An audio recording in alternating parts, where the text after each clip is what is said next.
Welcome back to This Academic Life, where we explore the challenges and triumphs of being a STEM educator and researcher. Today, we'll be discussing an important but often uncomfortable topic: how to handle unprofessional behavior and bullying in academia. The reason that we're all back together to talk about this topic was actually prompted by an event or incident that happened to me quite recently. So, what happened was that we all use LinkedIn for professional exchanges of ideas or conversations. One of the recent posts that I saw prompted me to ask a question.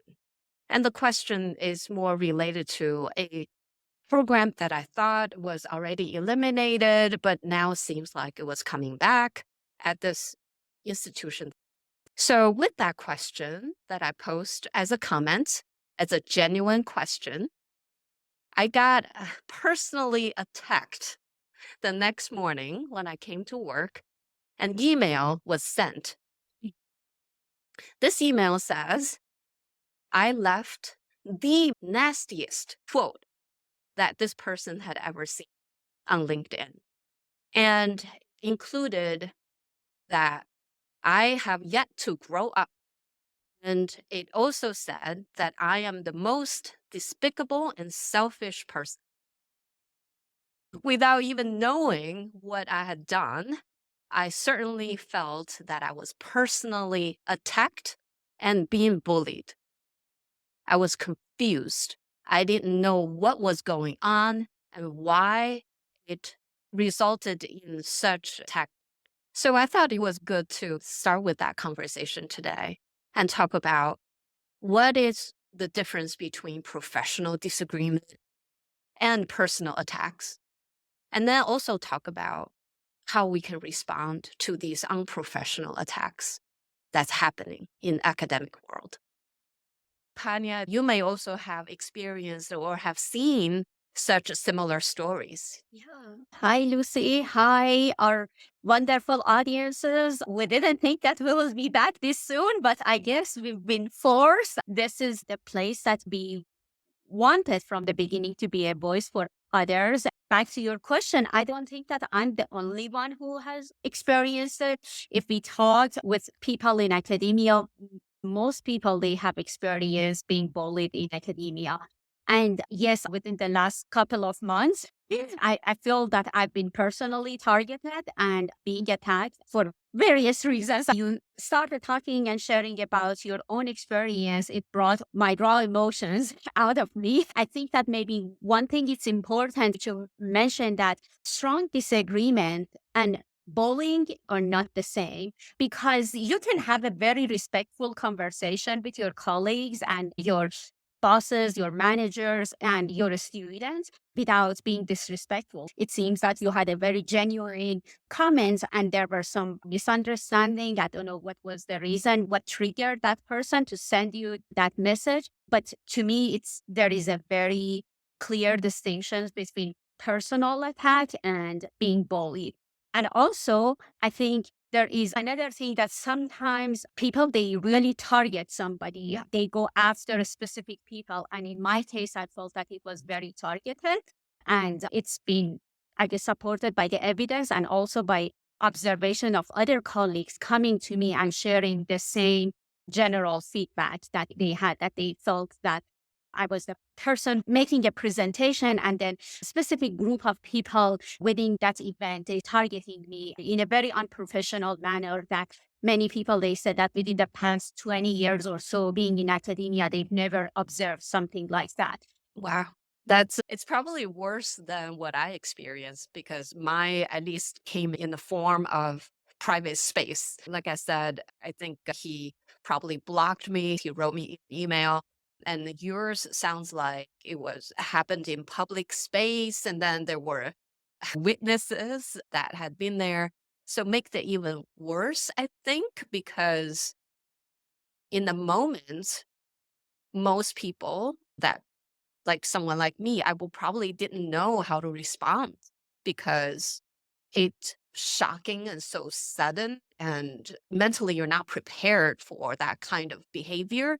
But then when it happens, I don't know how you responded, but if it were me, I think I would be a little bit intimidated by that public attack.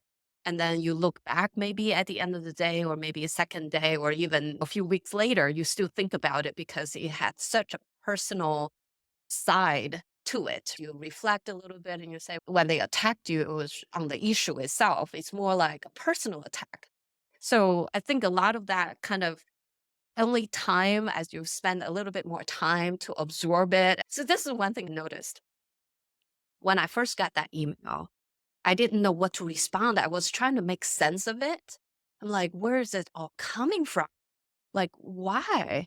Especially that I've never experienced that kind of thing before. So it took me a while to figure out why. Because we're all engineers. We try to put a reason or a rationale behind certain behaviors.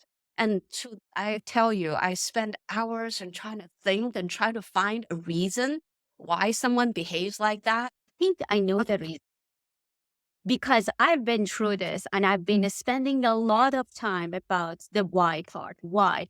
And then also the reason I'm 100% sure that I was being bullied is because others also, they came to me and they had the same observation. So it wasn't just me. Others, they observed it too, independent of me. And as you said, yeah, you freeze at the time and you don't know how to respond all of this because you are in the state of, oh my God, like what just happened? People that they do it, they are the one that they are insecure. And insecurity comes in all forms and conditions, right? But the people that for whatever reason they feel insecure, they enjoy attacking others and gives them some, I don't know, satisfactions, whatever, because I've never seen somebody being humble, down to earth, very accomplished in their field and having nice personality and then bully others. I've never seen that. Most of the time when I see that, those people, they are the one that their lack in either accomplishment or in terms of having maybe a successful research team or a successful publication record or whatever that reason is. I feel that's the insecurity that they feel that now I need to go attack others. That's the conclusion that I came to. I'm not a psychologist, but that's my final after spending weeks and thinking, and taking myself away from the situation, physically far away. I went to the other side of the country and I pondered and I thought, but that was my answer. I totally agree. So at the end, I wasn't even sure if this is the right way to put a rationale behind this type of behavior, at least in my incident. I thought, you know what? Maybe the program, ever since it was eliminated, hasn't fully come back. And people were questioning its validity. My genuine question resulted in his point of view was like, how can you question the existence of this program? So, in my point of view, the reason the email came about was insecure about that program that used to be there and is no longer there. And then maybe other people had questioned whether it's a real program. I was just genuinely curious whether the program came back or not. But in his point of view, he's still living in it. He's still surrounded by the physical presence of the non-existence of the program. So he feels threatened when I ask that question. And then that's where that insecurity came from. That's also my hypothesis. In fact, I also thought for quite a long time, and I figured maybe that is the reason that he wrote that email. Then I felt actually much, much better because I give a reason to it, even though I don't have to. I don't have to justify his behavior. None of those reasons is a reason that he or the people who did that to you, we Yes. don't have to justify for them. But I think giving a reason make us feel a little bit at peace. Yeah. So, I mean, even the reason it's not justifiable for them to do whatever they've done to you, me, and others, and people that they do it to anybody, it's not just one time thing that it goes away. But for me, I think that the line between microaggression and personal attack and bullying, it's such a blurry line, right? And then people put their foot like slightly to one side and then they try and then nothing happens. Nobody says anything and they keep continue doing it. And then it becomes like they become this big bully in their institutions. But I think that none of this would have happened, at least in my case, if there was one person who was strong enough, and I expected that among the leaderships or more senior people to stand up and they say, enough is enough. Because I always remember that in cities that they have good subway systems and metros, you always see in the public transportation, they say, see something, say something. If I were among the audience and I've witnessed people attacking the presenter, whether it was a targeted and a stage attack or it was just happened accidentally, I think that I would have said something. And I think that all of this bullying is happening in academia because people don't speak about it, because people, they are like, oh, it's not my problem. It's not me. But to me, it's a very poor judgment. Yes, today it's not you, but tomorrow it will be you. You encourage that by not saying anything. Like when the seniors in that meeting that they were about, I don't know, 40, 50 people in the room and they didn't say anything, to me, the approval that we approve this type of behavior. That's normal. And those that they observed it and they reached out to me through the text or emailed me or they met with me, I feel that I know they didn't say anything because they felt that they were either more junior than those people or for whatever status that they had, they didn't feel strong enough to say anything, but at least they reached out to me in private, right? But that's, we need to learn to stand up to these behaviors. I did some Googling and I realized the percentage in academia, that's what Google says. They said that it's the worst place in higher education in terms of bullying. 33% of the academics, they report being victim of bullying versus 2% to 20% that they are experiencing it in industry or some other businesses, which is shocking, right? It's insanely high. I worked in a national lab. I've never experienced anything like that. I don't even remember anybody saying that they experienced anything. They said that in industry, it starts from 2% and 33% in academia. And we just sit and we just observe. And I'm sure the number is going to go higher and higher because it seems that at least my experience is that in that setting, we encouraged it. Yeah. And then there are enablers. If you don't, Yep. as leaders, when Yep. you're at that position to do something and then you refuse to do something, that Yep. means you're enabling that behavior because it will come back. It will Yep. come back, maybe to a different person, but that Yes. behavior is Yep. encouraged. That's why I think that, like, you and I, we are not going to change the culture. Hopefully, one day we will become powerful enough that we can change the culture. But many of this, they are cultural things. And I think that by just speaking about it, maybe we can empower others. Maybe we can empower other leaders to stand up. I've been reading a lot. I told you that I went even far away from the physical place that the thing happened. I've noticed that there are very powerful workshops that they are putting them out there. There is this even correspondence, and it's just half a page. It says, A Survivor's Guide to Academic Bullying. Oh, Yeah, so it wow. talks about you need to do and the process, and it's just half a page. We'll put it in the show notes for others to look at it. In recent years, the most recent one that I saw after the Nature publication in 2023, it's the 2024 publication saying that's just the way it is. Bullying and harassment in the STEM academia.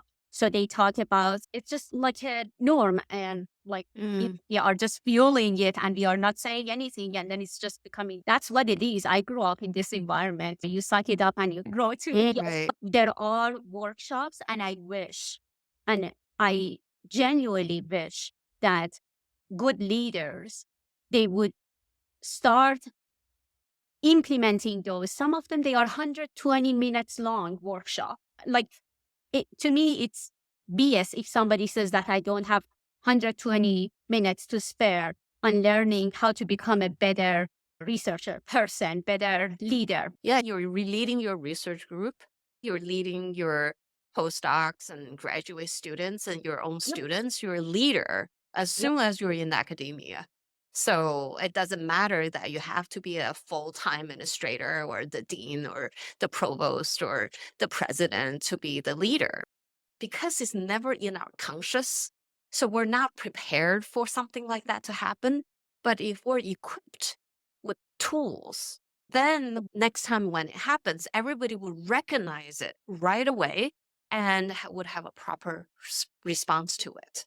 Yes, exactly. So I read that workshop, their method, and just the writing. They said that some part that I highlighted, I thought that it was very well said. It said that when confronting the bully, leaders in particular were advised to focus on the 3 C's for disrupting bullying: conversation, compensation, and career.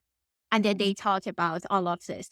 And then also they have bystanders, what they need to do. They said we encourage them to apply the holobat and 5 Ds, action that could be taken in the moment when witnessing bullying: direct, distract, delegate, delay, and document. So there are like things, as you said, that I didn't know what to do. I tried not to be frozen.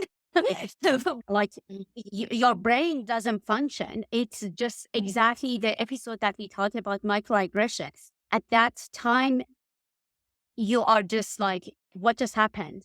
And then later you come back and then revisit it in your mind and it's, oh, I should have said this, but it's too late, right? Like maybe next time, hopefully there wouldn't be any next time, but then maybe after that you learn. If there are such a workshops, not only me and also others, they would have been trained. And instead of me even saying things, maybe the other people that they were part of the event, they would have said something. But yeah, so I think that it's important to have these type of workshops and learn about it to make our academic environment less toxic and more receptive to different ideas. And I think it's also important, at least at the heated moment, to stay professional. So I'm sure that's one of the skills that a workshop will discuss, because sometimes you can be too fast to respond and then the fire comes back to you. Yeah. Yes. So I think no matter what, keep everything always brief and factual, and sometimes simple. We'll discuss it, just telling the bully that you want to keep the discussion in a professional manner. Sometimes that's probably all it takes. And one thing I thought about was my first thought was, oh, I need to find a lawyer. I cannot take this. Like, that was my first response. And then I thought about it and I said, where can it go? What is the ending result that I want to achieve? I responded pretty quickly, actually. I said that was a genuine question. And then the person responded back immediately and said, then your lack of self awareness. I'm like, I can package this entire thing that he wrote to me and just hold it up and send it back to him, because that's exactly how he's behaving. He's like he's writing into a mirror. So everything he wrote about me is actually writing about him. So when people attack you in a public space like that, it's a reflection of themselves. Like, Yes. exactly whatever it is. I wish people have a little bit more self-awareness. Very good point. Very good point. One of my colleagues said that people, they are exposing themselves, show their true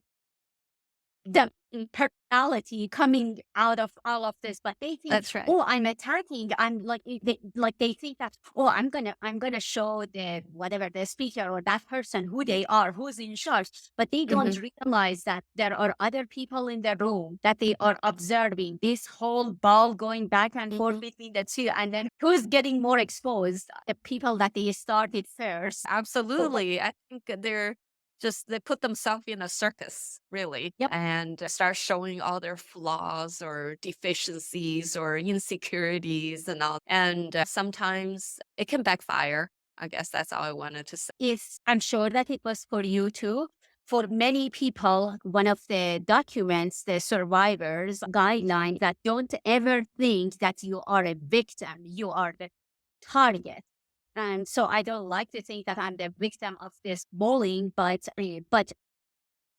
it's mentally and emotionally draining. It's like it takes a lot of energy out of you, that it makes you keep questioning yourself. What did I do? What should I have done? And like all of this, that you could put it into a positive things, not for yourself, but also for your department, for your school, for your family. They take all this positive energy out of you, and instead you are just chewing your brain over and then being obsessed with, what did I do? How did we get there? And the emotions keeps coming back, coming That's back. right. And it's a sad thing for people that to go through this process. And I hope that those that they are listening to this podcast never experience it.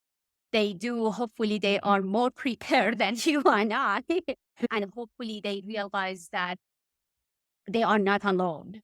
There Right. are many others going through that too. Yeah. Absolutely. And training, also support of one another.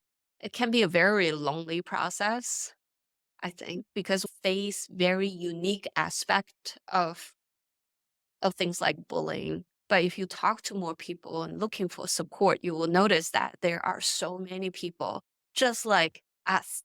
So I think finding that support and knowing you're right that, you're not alone and we're all in this together and how can we help each other? So change this narrative and change this culture and just have some respect. And it's just basic. It's not even asking for too much. It's just simply basic respect in your workplace, right? That's all we're asking. And hopefully, the more we speak up, and I'm hoping we're doing the right thing here and to talk about it, to put it on the table and put it out there. And if you're a listener, you experience something similar, share with us. It doesn't have to be, you don't have to put all the details, but just know that we're here for you.